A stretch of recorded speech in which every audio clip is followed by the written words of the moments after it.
2016 बुध का ट्रांजिट प्रस्तुत करता है science at NASA. Solar scientist लगातार सूर्य पर धब्बों को देख रहे हैं। सूर्य पर चुंबकीयता के अनियमित द्वीपों पर कभी-कभी तेज लपटें छोड़ने वाले विस्फोट होते हैं। 2016 के शुरुआती समय में उन्होंने सूरज पर बिल्कुल ही अलग तरह के धब्बे देखे।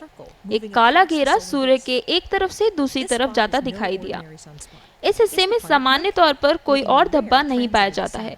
दरअसल ये बुध ग्रह है जो कभी कभार सूर्य के सामने से गुजरता है। सूर्य और पृथ्वी के बीच से बुध के सीधे सीधे गुजरने की घटना 100 साल में 13 बार होती है। आखिरी बार ये दुर्लभ नजारा 10 साल पहले 2006 में देखा गया था। अगली बार इसे 11 नवंबर 2019 को देखा जाएगा।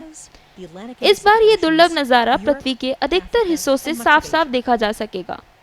ये अमेरिका, अटलांटिक और पैसिफिक महासागर, यूरोप, अफ्रीका और एशिया के अधिकांश क्षेत्रों में दिखाई देगा। अमेरिका में ये 9 मई को सोमवार सुबह ईस्टर्न डेलाइट टाइम के अनुसार लगभग 7:15 से दिखने लगेगा। ये नज़ारा अगले 7 घंटे से ज्यादा देर तक देखा जा सकेगा। इस नज़ारे को देखते समय कुछ सावधानी जरूरी है। बुध आकार में बहुत छोटा, गहरा काला और पूरी तरह गोलाकार है।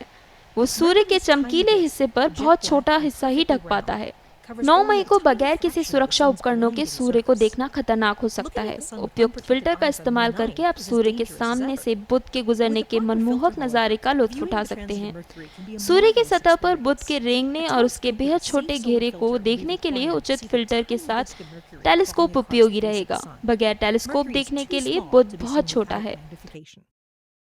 शौकीन खगोलशास्त्री ऐसे अद्भुत नज़ारों को देखने में उत्सुक रहते हैं। अगर किसी वजह से आपको अच्छा टेलीस्कोप नहीं मिल पाता है तो नासा सोलर डायनेमिक्स ऑब्जर्वेटरी इस पूरे नज़ारे का गवाह होता है और इसे अपने वेबसाइट पर रियल टाइम आधार पर उपलब्ध कराता है। नासा वैज्ञानिक रोजमेरी कैलन और कार्लेट के अनुसार वे लोग इस ट्रांजिट का इस्तेमाल बुध के वातावरण और परिमंडल का अध्ययन करने में करते हैं। बुध के परिमंडल में मौजूद परमाणु इसकी अपनी सतह से आते हैं। वे सौर विकिरण, सौर हवाओं की बमबारी और उल्कापिंड की वजह से अंतरिक्ष में फैल जाते हैं। इससे बुध का एक कालीन नुमा पूंछ आकार बन जाता है जो कि 1.2 मिलियन मील तक फैला होता है।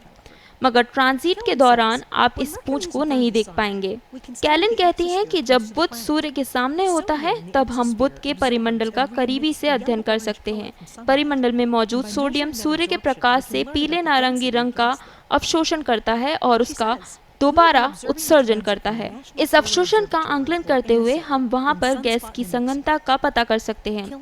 कैलन फ्रांस के नेशनल रिसर्च एजेंसी लैटमास के कार्ल स्मेच और एनएसओ के केल्विन रेडान इसे जांचने का काम करते हैं। बुध का ये ट्रांजिट वैज्ञानिक और सामान्य रूप से देखने वालों के बीच बड़ा अंतर पैदा करता है। जहां एक तरफ ये वैज्ञानिकों के लिए एक बड़ा खोज है, वहीं आम लोगों के लिए मात्र एक आश्चर्य।